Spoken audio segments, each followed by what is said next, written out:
Okay, this is Dylan with Now Producing. We're here with See You Next Tuesday.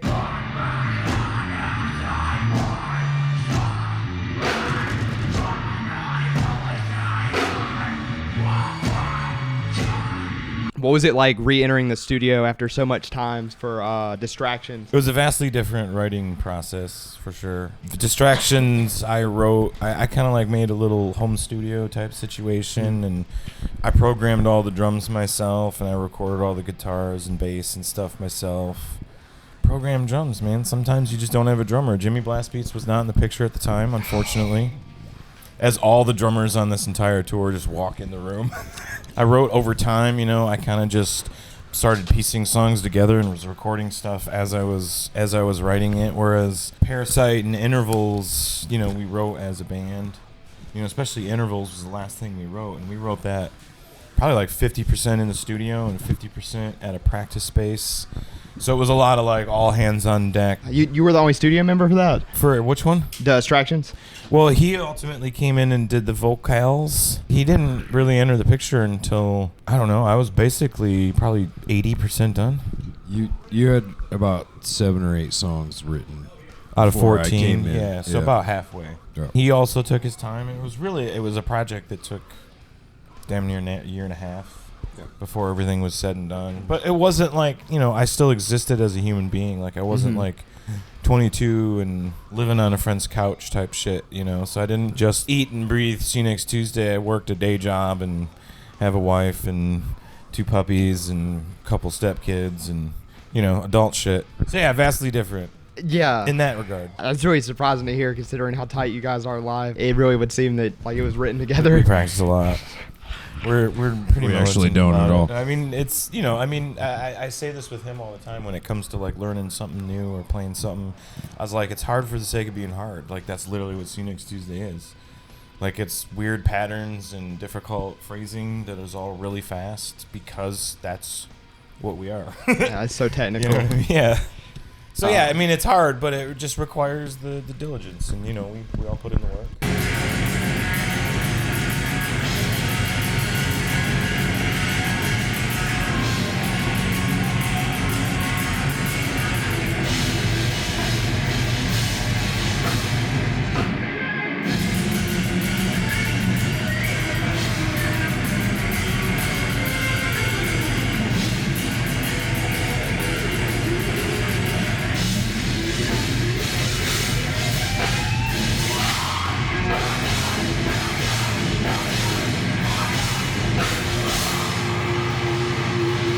Was the remix album planned from the beginning? I wish. No, but it was like literally. So Distractions we finished in like June of 22. Yeah, June of 22. And then it was barely like December, and I was already like coming up with other ideas. And so I mean, Relapses just kind of was like.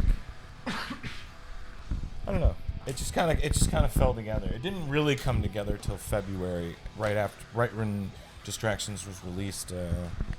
Like it just kind of started talking with different artists and actually had some interest in it, and then kind of pitched it to Good Fight, and they're like, "That's ridiculous. Let's do it." Any of your current live lineup, did they play on that record? The opening track, Jimmy played live drums on. So because like I remixed a few of the songs on there.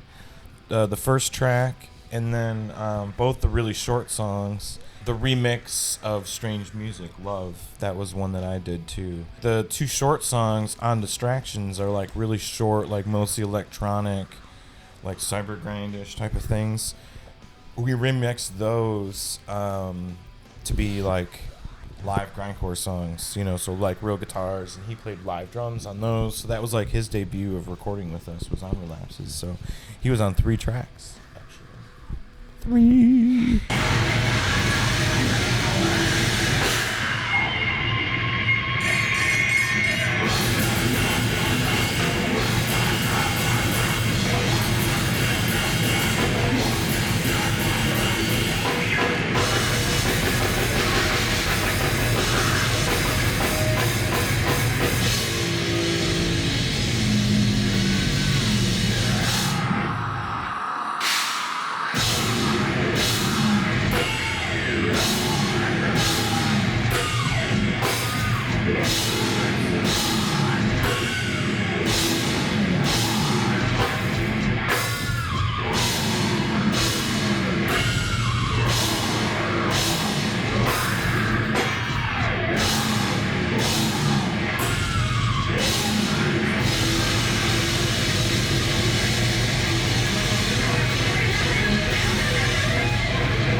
how did you go about finding the collaboration artists for that release? Did you already have a lot of them in mind? No, it kind of all just stumbled across it. Like Jimmy and I kind of searched them out. Do you remember the band The Heartland? Yeah. So that was Jimmy's old band. Jonathan, the guitar player of The Heartland, is in Child of Night. So like it just kind of all like came to fruition. Like, but like every track kind of has its own like story behind it. You know, one of the more notable was John Connor. Fox and I, it's like one of the bands that we both love, and their other band LLNN, and it was totally a shoot your shot type of thing. You know, as they're from Denmark, we've never spoken to them ever. I've been a fan for like 4 years, and I just shot him an email and was like, hey, we're this band that has this record and we're doing a remix and blah blah blah, and he came back and was like, yeah, I'd love to remix your grindcore song. And Frontier, yeah, that was another that was just like, I've talked with Pedram from time to time, like especially during COVID, we just kind of like bounced random shit off of each other and stuff like that. So it wasn't like, we weren't like BFFs, but you know, I just hit him up on Messenger and was like, hey, and he was like, sure, let's fucking go. So. Oh, yeah!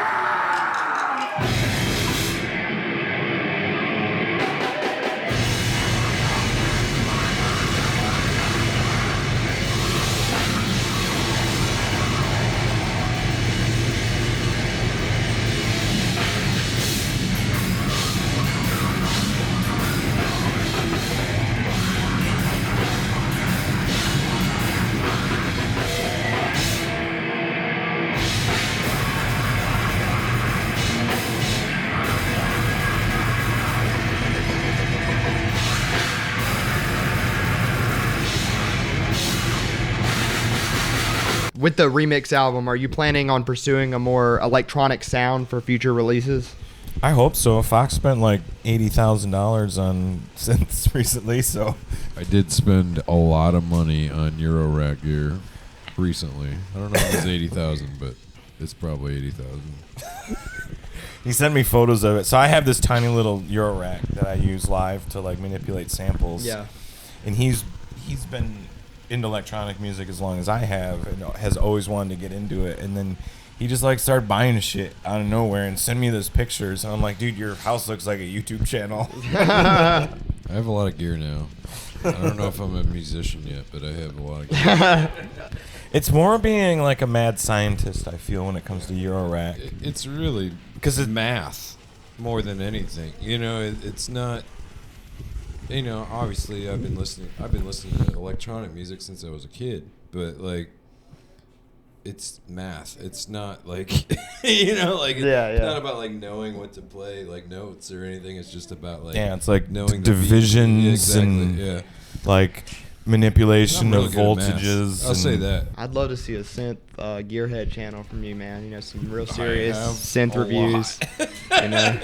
Yep. But I've been keeping it kind of on the down low lately. I don't want to like put it out until like I really have something good going on. Oh, I didn't know it was a secret. Maybe you should cut all this out. Yeah, maybe. But I'm assuming in the near future I'll be doing synth stuff for the band. I'm assuming. Yeah, I mean, we're gonna try to do fucking whatever. You know what I mean? I don't want this to turn into like an electro grind band, you know. But like, it is something that I've always loved, and you know, I'm to the point where I have a hard time. I'm not 20 anymore, and I can't run back and forth and be fucking crazy all the time because I physically can't handle it. So I would love to just play something, you know, instead of like feeling like I have to be fucking insane on stage or something. So for sure, it's kind of like an out for me. I thought you moved a lot. Yeah, I mean, there's a lot of bands doing that kind of thing though, like Dylan Walker from Full of Hell, or They're sick, dude. I wore a Full of Hell shirt tonight on stage. Ethan from Primitive Man runs his guitar through his Eurorack. Mm-hmm. Yeah, I mean, Angastron's coming back too. The Armed, I saw them live. They and do that a lot. He's got a fucking like, looks like a fridge filled with shit. And he's got like probably like quadrants of patches too. You know what I mean? They got like 6,000 members though. Yeah, dude. He's not pulling shit out on stage, but he's got a myriad of sounds coming from that thing. It's pretty crazy. I don't know the avenue as far as like the direction of the band, like we want to stay fast and crazy, and that's kind of like whatever fits into that box, albeit like a really large box.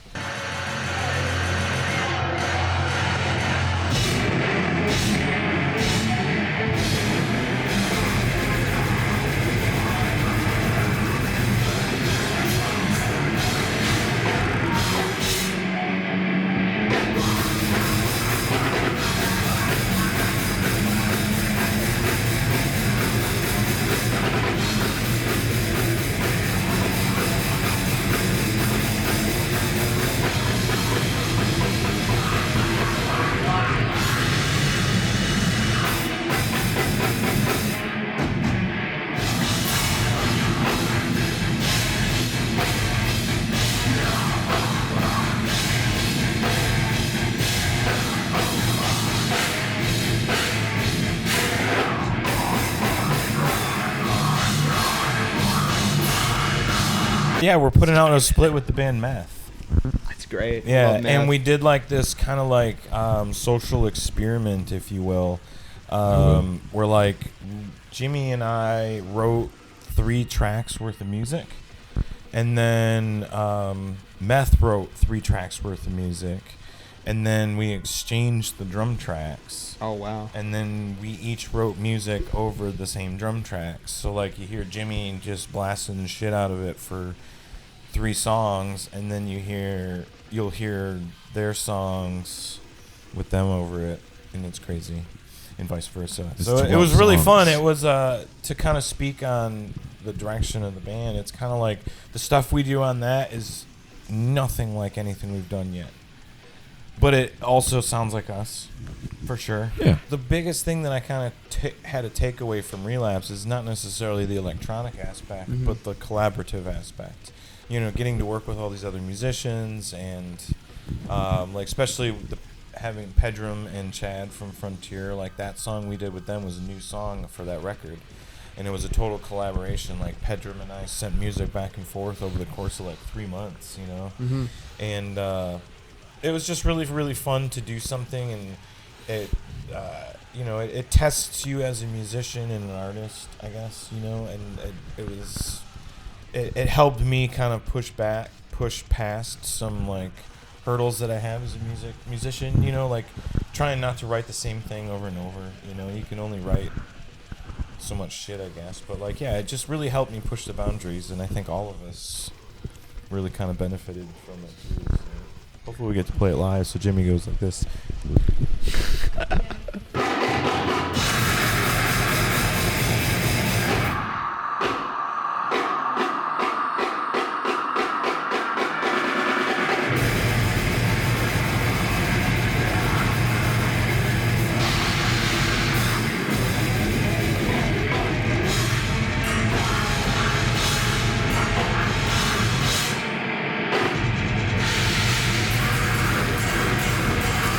What prompted the 2015 reunion?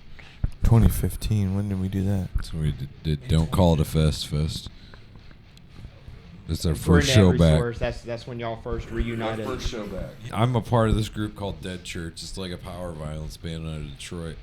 And our guitar player, Maxwell, used to put on this fest called Don't Call It a Fest, which was just this sick fucking hardcore metal fest in Detroit. And he asked me in 2015 if I thought See You Next Tuesday would want to get back together and play. And at the time, I was like, I don't think it's going to happen. And then he dangled the carrot that I Hate God was going to be on the fest. And they dropped off the day of. I got a hold of Drew, and I was like, hey, Maxwell's asking if we'd want to do this. I'm going to get a hold of you first and see if you'd even be interested. And to my surprise, Drew was interested, which I didn't think was going to be a thing. And then we got Cooter at the time, and Andy, and everybody was in. So we just decided to party. We kind of looked at it, I hate to say this, but more of like a second job more than anything. Yeah. I wasn't writing at the time. It wasn't like an active band thing. It was just like, oh, I guess we practiced and we know the songs. You know? I we played a super sick fucking metal festival in Pittsburgh, the Brutal Beer Fest. I played one year with Baroness and Through the Eyes of the Dead, and that was fucking awesome. Played a couple of random shows here and there up until we started writing Distractions. It was literally like a handful of shows between 2015 and 2020. Like, yeah, it wasn't anything serious. And like I said, we didn't have any intentions of writing new stuff, so it wasn't like we weren't touring. I think they're basically all within we played like Ohio, couple, Pennsylvania, and a couple Detroit shows. Yeah, Ann Arbor.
Are you still in contact with Brandon, the original vocalist?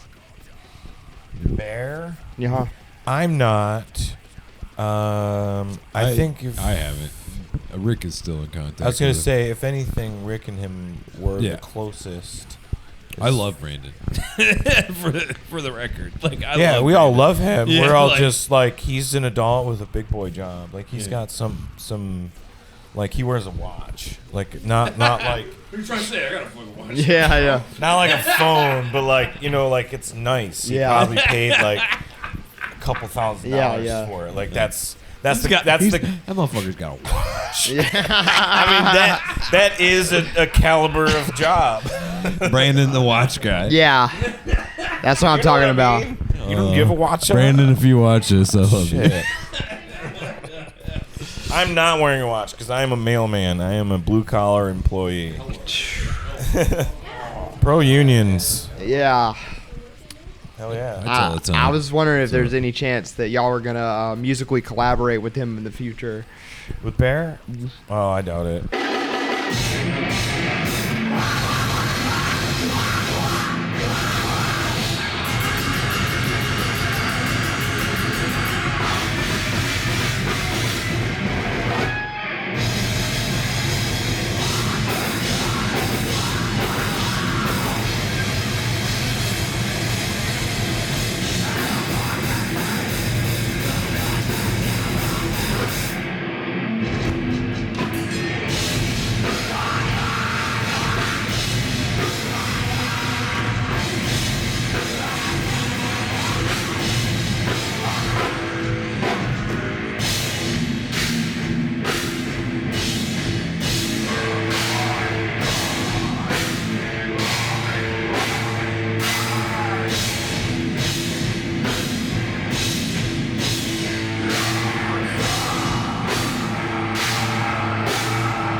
You got one more crazy question or what? You got her crazy question? Yeah. Do you like cunt? What do you mean? Yeah. You feel very I don't. strongly I about hope it? that other people do though, because technically, like cunt vaginers. is us. Yeah. I mean, I prefer wieners, but that's powerful. Yeah. I like the abrasion of the word. You know what I mean? Like it's like It's a visceral, yeah, exactly. Yeah, it's polarizing. For me, it's like words actually, really do have power. And I'm the type of person that swears a lot. And I don't care if I'm in a church or in front of children, because if I'm passionate about something, that shit's going to come out of me no matter what. And I think cunt is just a word that is... Children. Yeah. And, if I'm upset and I'm really upset with you, I would call you a cunt. Why are you being so cunty, Dylan? But you're not. I'm just kidding. Ooh. But you know what I mean? So for me, it's a powerful word more than Fart anything boobs. else.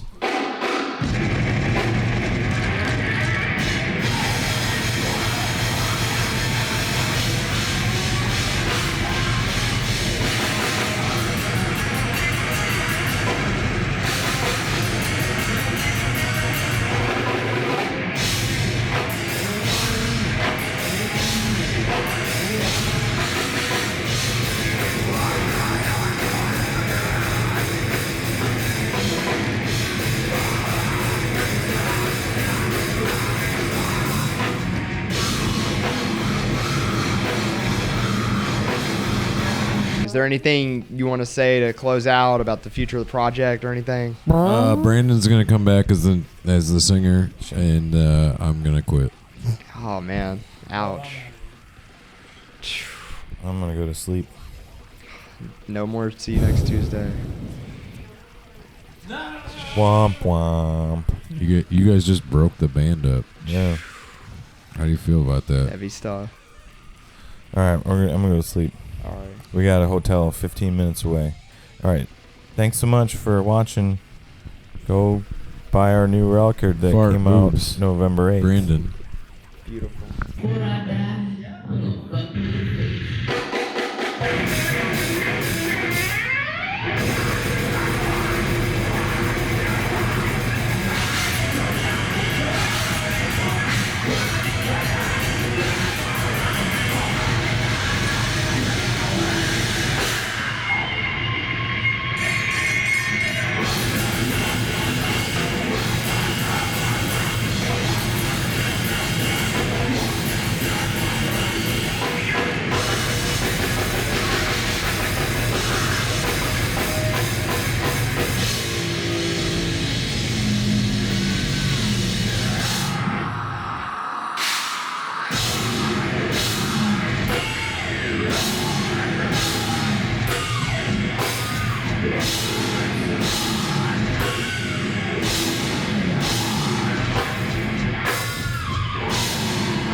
All right. My wife's texting me pictures of sleeping animals, so now I drink water from a can. I'm bougie. Yeah. Actually, I'll be totally honest, and don't put this in this video, but that's like the worst water. That's I can't drink it. So true. even the carbonated. No, it's terrible. Oh wow. And it's really overpriced. Yeah, it is. It compared to like, so some of the other the carbonated brands, like it's definitely bottom tier for sure. Branding. Yeah, it does have. Yeah, marketing genius. Every I mean, Live Nation venue they made $1 billion last year. So, Yeah. Those hardcore kids love it. Yeah. So whatever. Always for that shit. Nope, never.